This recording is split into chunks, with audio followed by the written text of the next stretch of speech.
everyone. We'll give everyone a minute or so to come in. We started slightly late there because I had to tell Paul to stop asking Jose questions behind the scenes, and you guys weren't even hearing the answers. We started the webinar before the webinar, although it suits me well if it means that there's other questions coming in as well. So, actually, on that topic, so today's format, you'll be happy to hear, isn't just me speaking the whole time like usual. So I have my guest here, which I'll introduce in a minute. But what I'm going to do, I have a list of questions that genuinely I really want to know because this new world of AI and SEO, and we're going to ask the guys. But I have my questions, but put your questions in the Q&A and don't be waiting until the end either. Just pop them in throughout, and I'll be able to add them to mine and then expand, or we can see how it takes us. Funny, Paul was saying that he has questions for Jose as well. That's kind of what he was doing in the background before we started. So yeah, any questions at all, just pop in. I'll introduce the guys actually. So I'm joined here with Paul Avery. You may remember him from Biostrata. Biostrata are now part of the Supreme Group.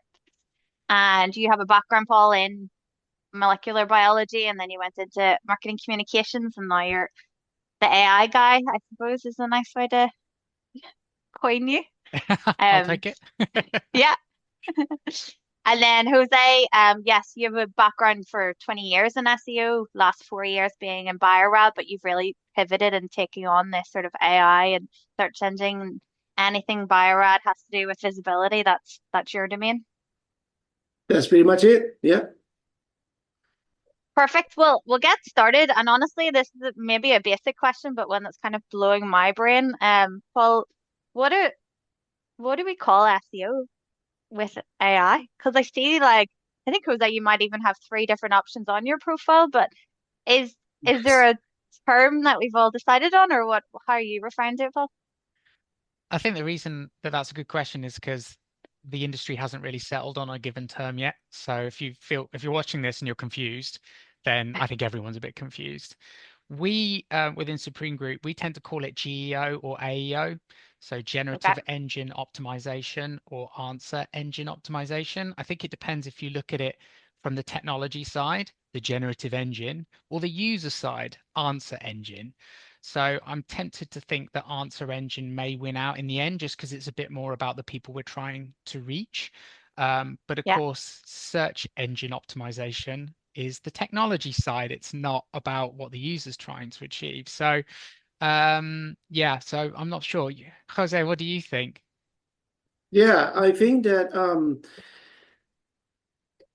is the search qualifier to each model's application has sort of been missing. So one that I like to call it will be AISO. So the S for search optimization, because models can have a plethora of different applications. And so what I mentioned or what I focus on are the search-based type of models. And so each of them, right? Initially, that was AIO, but then Google created the AI overviews, and that brought a little bit of noise into that definition. So I thought it was going to sort of orbitate around AIO. But then with AEO being a specific application or GEO being a specific application, then we created these children application models under an umbrella, which I think is AISAO overall. So for AIO, Interesting. which was the original umbrella, I'll say AI was all about getting this AI ready, right? Ensuring that semantically clear, contextual, rich nodes were visible. With AIO, it's tactical, right? Becoming that single sort of truth, we would say, of direct snippets.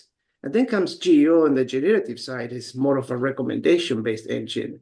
And so I think that the big umbrella might become eventually AISO for that reason. Yeah. And this question, Jose, might be a bit too broad even to start with, but is your approach, so you've been doing this for 20 years, 4 years in Bio-Rad, and obviously the AI aspect has been relatively recent. Is it very different? Has your job massively changed, or are we sort of overreacting a little bit? Do we really need to pivot, or is there a big difference whenever you're optimizing for AI instead of your traditional search engine? What I see in people who optimize for AI is a new denomination for what we still know as SEO, because we've been looking or searching for 20 years in a particular way. but now I see more of the mention of classic SEO or traditional SEO. And so when you hear those new descriptors to what SEO used to be, then you know that we are recognizing that we are evolving into a new ecosystem. And we're trying Yeah. to make sure that SEO stays there. What is different is that SEO now is feeding AI. And so the role of SEO in being centerfold has evolved yet again, has not died. It has yes mutated as one of the source of information for AI. So we have evolution. When I describe it to people who say, how do I go from getting that blue link to show, which was what classic SEO is still about, to how do I get that AI to cite me as a definitive authority? That's a very different conversation. So I'll say classic traditional SEO is very much alive and very much foundational. And then, in my niche for your money, your life type of environments, the stakes are higher than ever, right? So traditional SEO then relies on humans reading that safety information at the bottom of a page, for example. But in AI, if that information is skipped, you rely, for example, on the structured data to label those risks, make sure that AI understands the connection between the two and use it as a verifiable source. So that's basically the main transition there. Are you seeing the same, Paul, that people are having to pivot and change, or is AI kind of just picking up? It was trained on the stuff that was already there. So do we even need to change it if that's what it was working on? I think for me, AEO is like early days of SEO, and it's worth stepping back and remembering that SEO has been what we thought search engines needed to see from our brand and our content and our websites in order to get them ranked. And I think that's exactly where we are with answer engine optimization. So we're guessing, but in an informed way. And what becomes interesting is then you see a bunch of the bigger players running quite interesting experiments to try and figure out what those nuances would be. So the way that I tend to look at it is SEO is about trying to get clicks to your website. AEO is about making sure that you get cited in AI answers for your brand and your products. And that probably the core component that enables those two things is the same, but that there will be different strategies and tactics which you can leverage for AEO that make you more likely to be in Google's generative overview or in a ChatGPT result. And that if you're serious about winning in AEO, or you're operating in a market where there's a lot of competition and it's hard to get cited, you're probably going to have to do some of those next level things to win, which was exactly true in SEO. If you're going after a long tail keyword and obviously no one really cared about it, there wasn't any useful content on the web, you could write one half decent page about it and you'd already be in like the top 5 within a couple of weeks. So I think probably we'll see some of those things occur. And I think the other thing is, and Jose, I think I really agree with your point on this. If you think about traditional SEO and what it's and creating great content and being an authority in your industry, and Google has its EAT signals, right? Experience, expertise, authoritativeness, if that's the right word, and trustworthiness. In other words, create valuable content that we can trust. I suspect that gets you a long way towards having AEO success as well, even though there'll be technical optimizations in the margins, some of which we'll talk about later. So if you had to have like a North Star, I'd say they were the same for both, which is become the authority on a given topic and you'll get number 1 on Google and AI will reference you. Absolutely. I We're believe, Go yeah, ahead, I Cozy. was I was going to add that we live under a citation economy, as I call it today. Mhm. Perplexity being one example, right? It's pulling data from everywhere, the PubMed, the forums, your own website. So we must create our own footprint right across the web, not just at the domain level. So what it means to win in 26, well, is when we get AI to say, according to this brand latest data, and that is their ranking number 1 on the screen. But also versus SEO that was basically just getting that blue link to be clicked or not. And I think AI offers 2 new dimensions. You can either get cited, which is what we all want, but you can also get mentioned. And so there is a plan A or a plan B, which didn't exist before. And so that's part of the opportunity that traditional or classic SEOs are not fully on board with. And that is a byproduct of the new ecosystem. I think that's such a good point. And in my mind, it springs to mind this concept of, for example, chasing backlinks as a way of showing your authority, which is kind of quite simple and rudimentary in many respects compared to AI's sort of entity citation ecosystem, where instead of just focusing on that one simple metric, it's paying attention to where you're being mentioned in this particular scientific article and on PubMed, and whether you've been mentioned in a trade magazine, how good's the content on your website. Oh, and the author of that piece is also on this YouTube video speaking as an authority, and its ability to understand that complex web of signals that say this product's the best or this brand should be listened to is so much more complicated than getting a bunch of backlinks as an example. So it's basically we have to have them in different places because that's what I've been reading. You know, you need to have now have a YouTube channel. You need to be on Reddit. You can't just rely on your website itself. You need to maybe ungate stuff now. Like how are you changing that, Paul, in terms of getting more visibility or adjusting as to what you maybe would have done 5 years ago? That's a great question.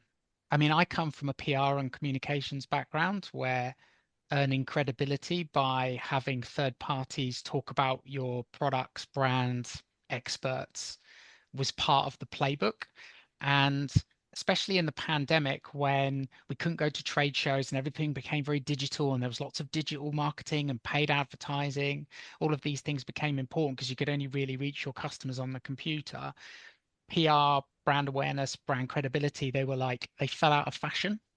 And I do think those things redeployed in this context can actually help you earn some of that credibility. Um, but there were also other things that are important on social media and in SEO, such as creating remarkable content. I think it was HubSpot that coined that concept. And we forget what the word remarkable means, right? Remarkable content is worth remarking about, like people sharing it, people writing their own content and referencing your content. So again, having that provocative, interesting point of view backed up by data and proof points is another great way to get cited and to build that web of credibility for your brand and products. Do you do that as well, Jose? Are you still focusing on your website or are you trying to like expand? That's what a lot of people are actually messaging as well. Where are these spots that we need to be at? Exactly. We changed our you know focus on what good backlinks are, right? And we see backlinks now under AI as a connective tissue, as we call it.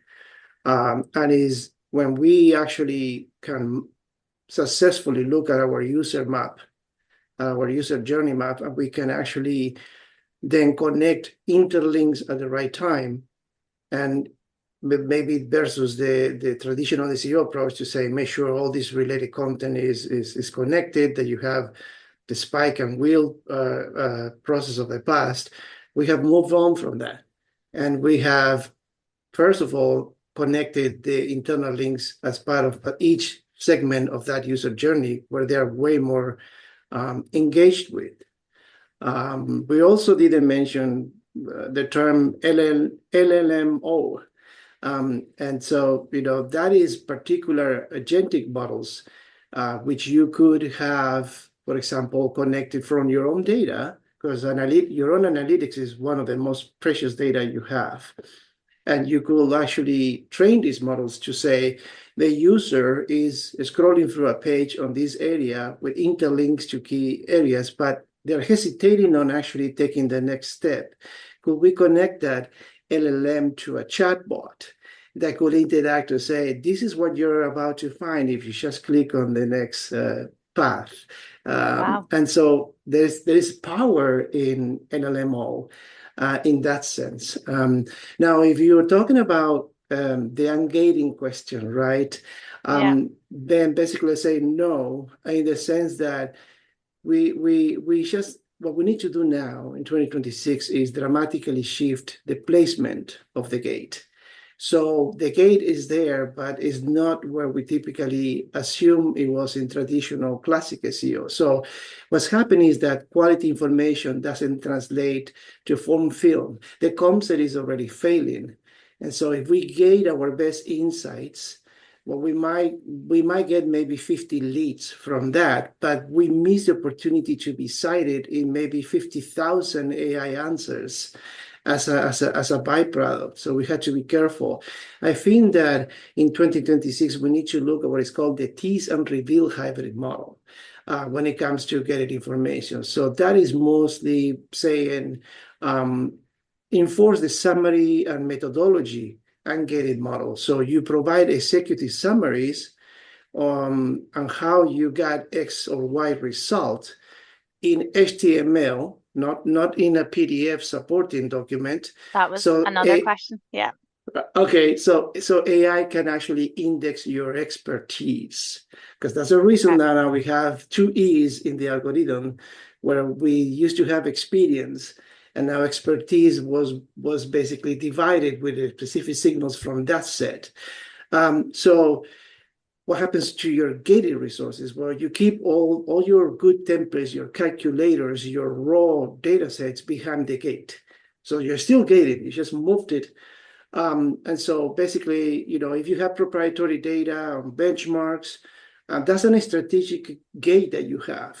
And so if it's truly unique data no one else has in your niche, you keep a summary open for AI and still for traditional search engines, but you're going to gate the full raw data set, right? If you have interactive tools, calculators, you gate them because these provide high, truly unique data that no one else has. But you also build a summary for them to be connected as an entity of value within your content. Interesting. We did it wrong then because we did a really nice summary, survey of the entire ecosystem of sales and marketing to science. And we got loads of really good data. And we were like, well, if we get this, then AI can't see it. So we just threw it all out there to the world. Whereas you were saying, have a summary that kind of lets you show up, but keep the actual numbers behind. So we benchmarked, for example, good open rates for emails in our industry, selling to, academics or biotech and pharma.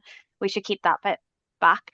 Our thinking though was if someone said, what is a good open rate when you're, cold emailing emerging biotech, we wanted to be the people that came up to say that a good open rate is, 7%.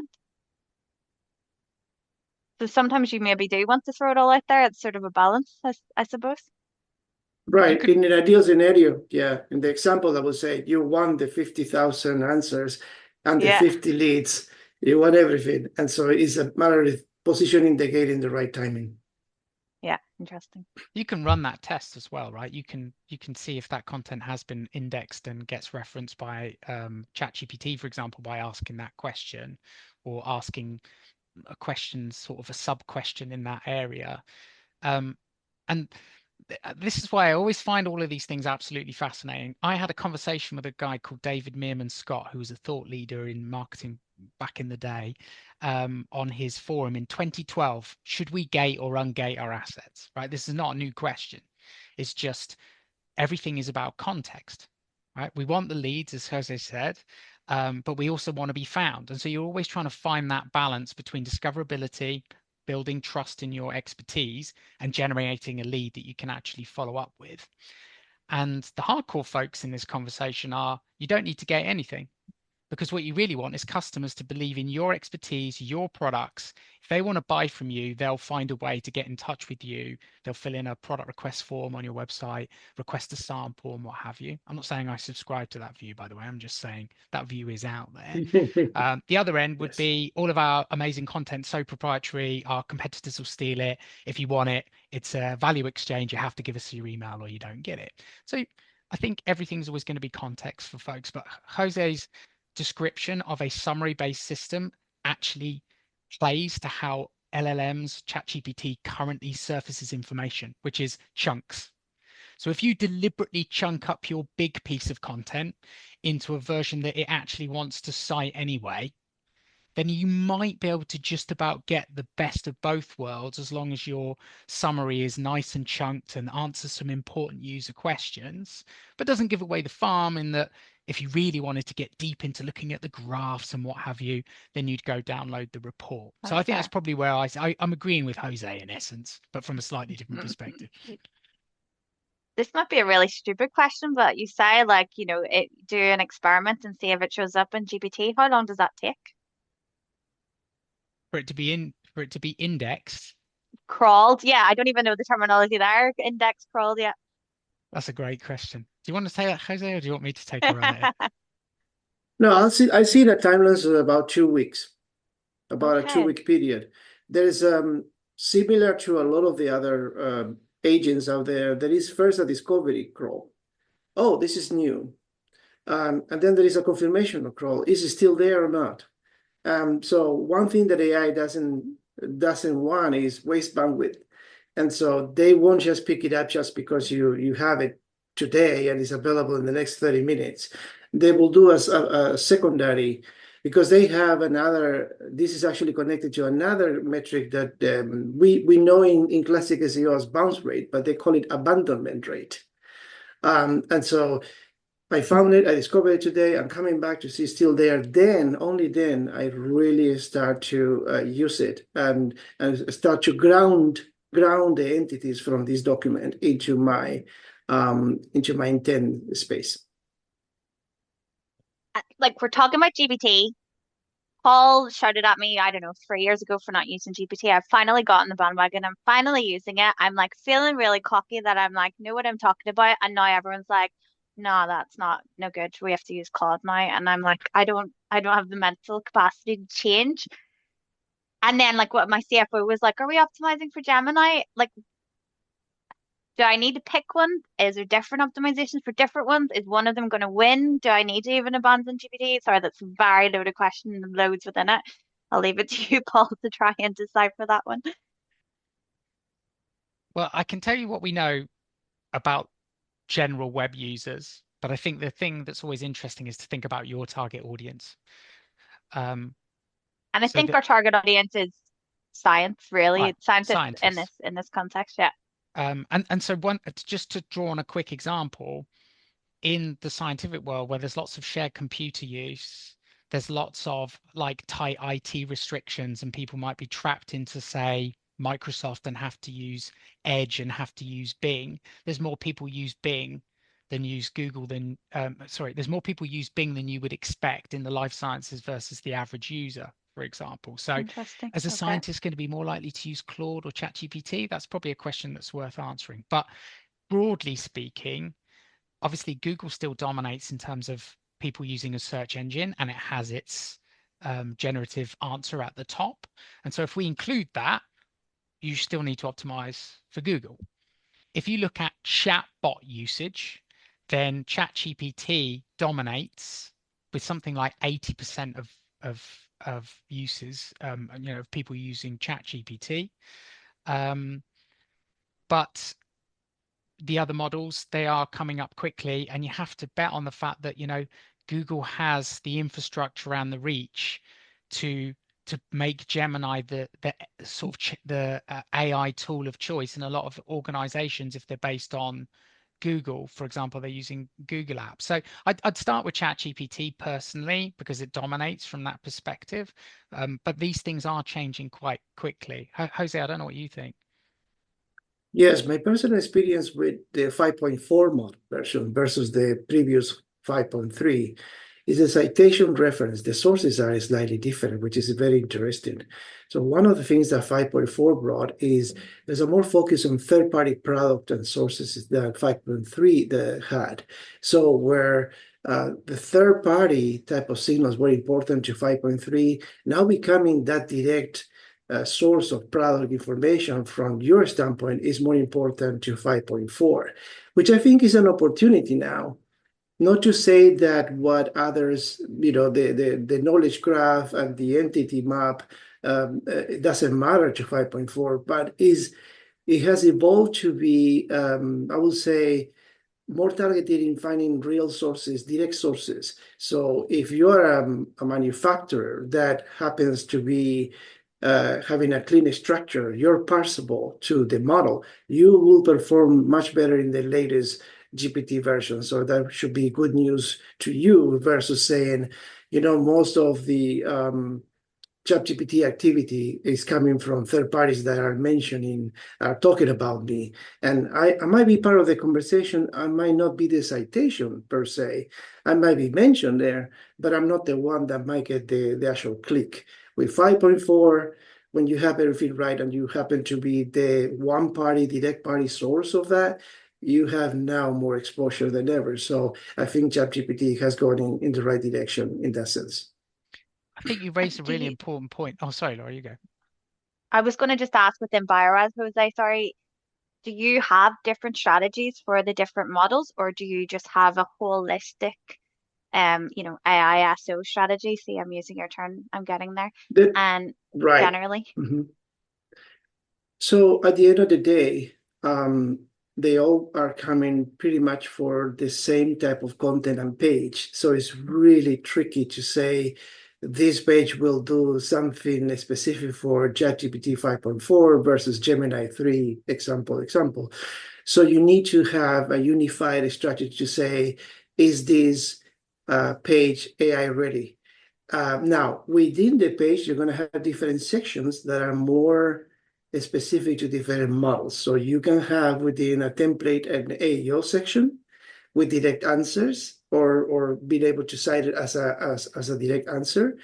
You have more synthesized query or query find out entities within that section versus another section that could be a GEO area. So recommended product categories or recommended products or related products that you can recommend. So that I think is the main driver strategy, because otherwise you have to have a page for different models.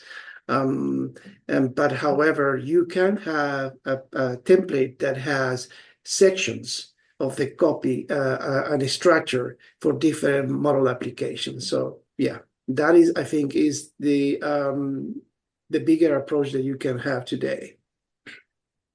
I think, Jose, you raised a couple of really important points that make this really hard. I'd love to get your opinion on this, because I think AEO is really hard compared to SEO. Because you just mentioned, I suspect most people on this webinar are familiar with this, but the move from ChatGPT 5.3 to 5.4. So not even a new model, like a new submodel, and it's citing things in a different way. The model release schedule of all of these different platform companies is getting faster and faster and faster. And sometimes they just change something in the system prompt, so that even 5.4 today might react differently to 5.4 in a week, because maybe they adjust its personality slightly. And in amongst all of that, the way people use the tool, the amount of text they put in, the way they ask their questions, the nature of the conversation, are they like 5 turns in? How much memory does ChatGPT have about them? All these massive factors that are influencing the answer, so much more than when someone used to type in, in our case, life science marketing agency into Google. It makes it an optimization nightmare as far as I can tell. We might do a load of work and spend a load of effort to optimize, and then a new model comes out and everything we did doesn't work anymore. How are you managing for that? So I give you an analogy. Two SEOs walk into a bar. One understands that the new search era is probabilistic. The other one thinks that it's still deterministic. So I would like to be right in the middle and hear that conversation. So the ones that are still, I would say, break all SEO practitioners are still approaching it as a deterministic environment, and that's what is failing. So it's about our probability to be able to provide and become either, at the best case, cited or mentioned, right? And so that is what makes it so tricky, because it's a synthesized answer made out of a lot of synthesized queries. Now, the trick is understand the queries, right, that generates the answers. And that is almost a long-term approach to no matter what happens, like you mentioned, within one model or subversions of one model. Let's say 5.5 comes out in a few days and they realize that they needed to fine tune just mentioning direct one party sources, and it didn't quite produce the quality output that they were looking for. And maybe they don't want to roll all the way back to third parties having the priority. They want someone in the middle. It becomes tricky yet again. So I think that, and I'm going to give an analogy to everybody that maybe is so generic that we can all understand. Let's say we are all shopping online and we want the best sounding, longest battery life, most comfortable over-the-ear headphones. Now we create a prompt that will be very, very long from everything that I describe it and anything else that you might think that you want your headphones to do for you. And so now AI has to break all that down into synthesized queries. And so they're going to be looking for sources. All right, so who provides the most comfortable, the best battery, the best sounding?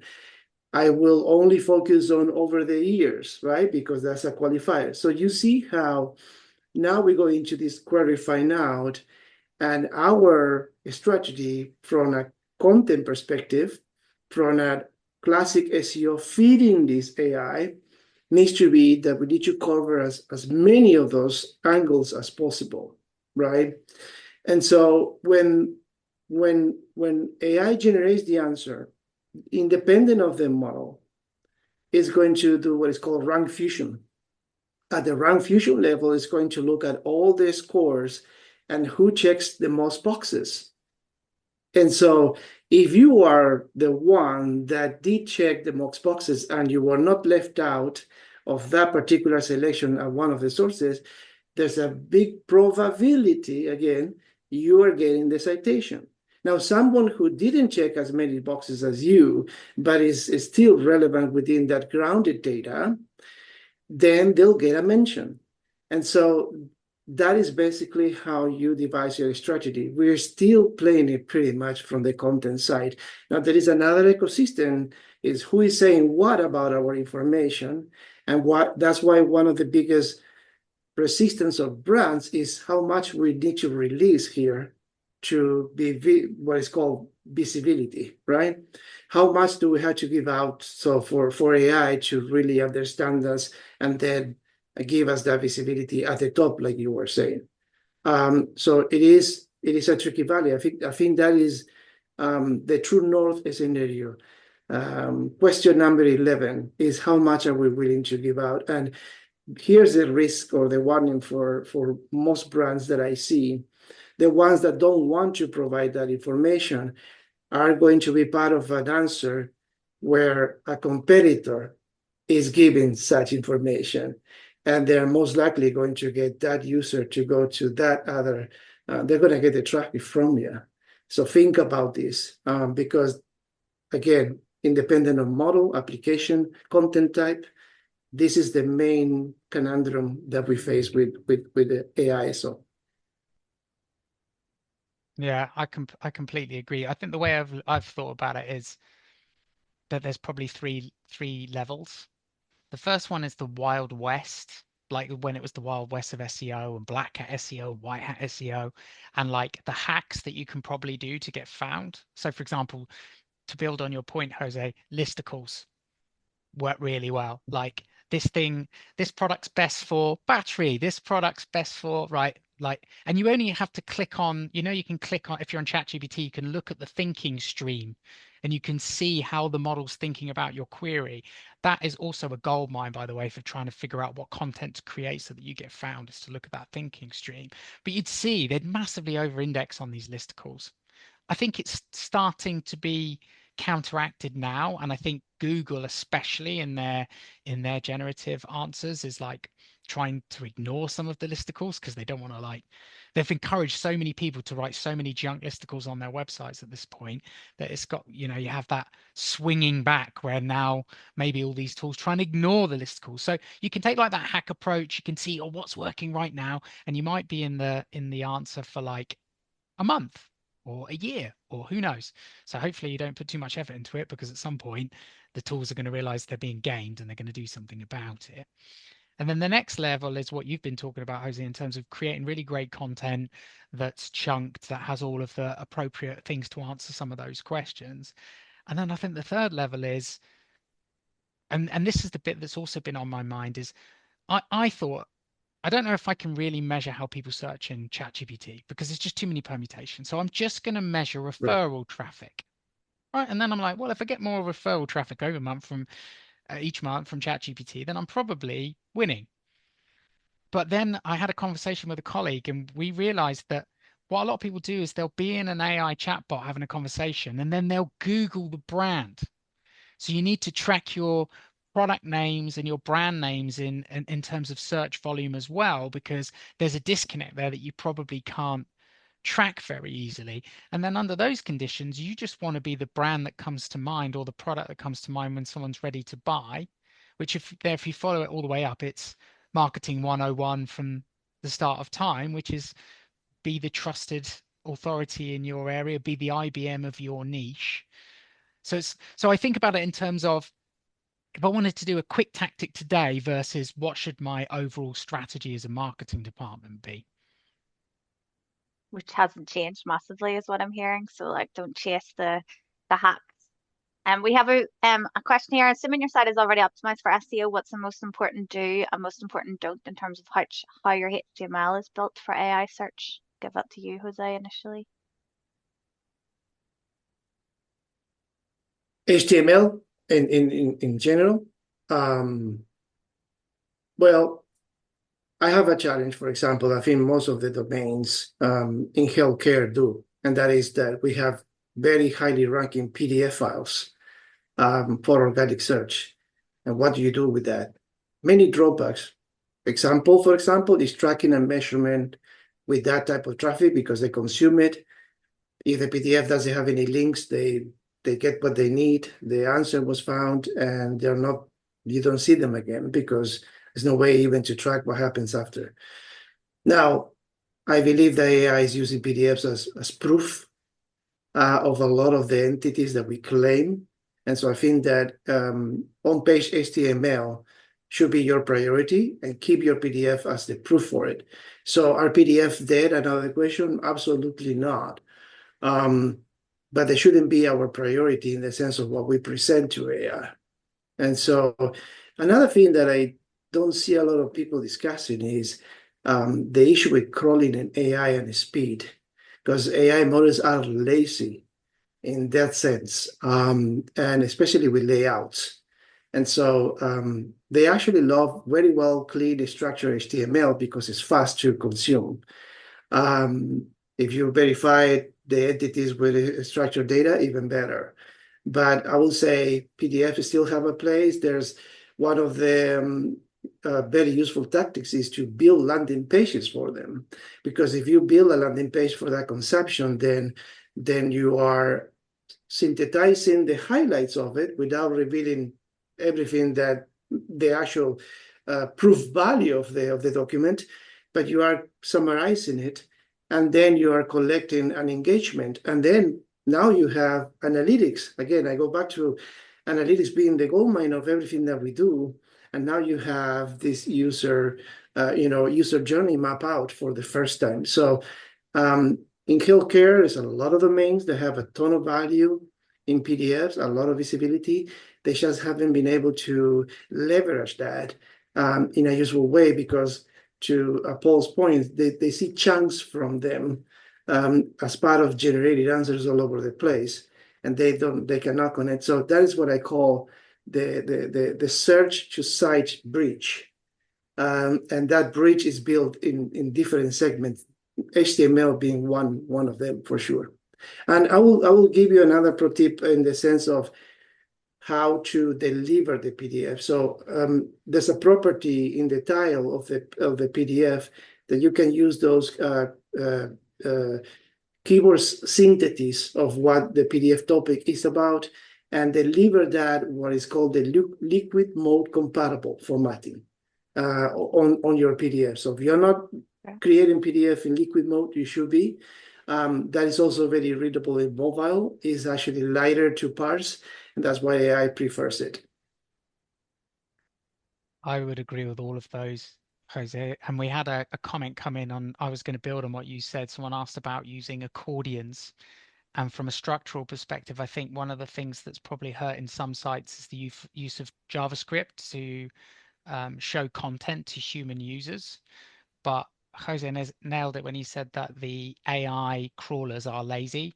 And if your website's hard work, then they just move on. And if you have content on your website that is surfaced by JavaScript, it's likely the AI bots won't see it. So if you have JavaScript-driven accordions, if you're using things like tabbed interfaces, infinite scroll, load more buttons for your blog, if you don't have good interlinking to get to that content through some other mechanism, then there's a decent chance that AI is not going to find it. Interesting. There is one There's thing, another question. Go ahead. One quick addition to that. You good? Yeah. There's a particular error code that AI measures for speed. I talked earlier about abandonment rate in AI, and that is error 499. Now, 499 is not a standard 400. It's not in the HTML specification. This was actually a Google Cloudflare type of group, and it has been implemented by AI, which is measuring the speed of response when they're trying to parse a document. If they mark you as 499 internally, you're slow in their book. And so if you did something to a page that was related, was getting a lot of attention from AI agents and all the sudden that drop, they start to look into anything that you could have added, unless you remove the entities that were justifying the visibility in the first place. But if you haven't touched it from a content perspective, is there a technical issue? Is there anything else that was added that slows down that parsing process? You won't see 499 in your analytics or anywhere, but they use it for that matter. And again, the being lazy, getting to the point of the content, and that delivery of the bluff without just with one F, right? Which is above default, right? Deliver right away, and then make sure that there's an speed component to the load of your page.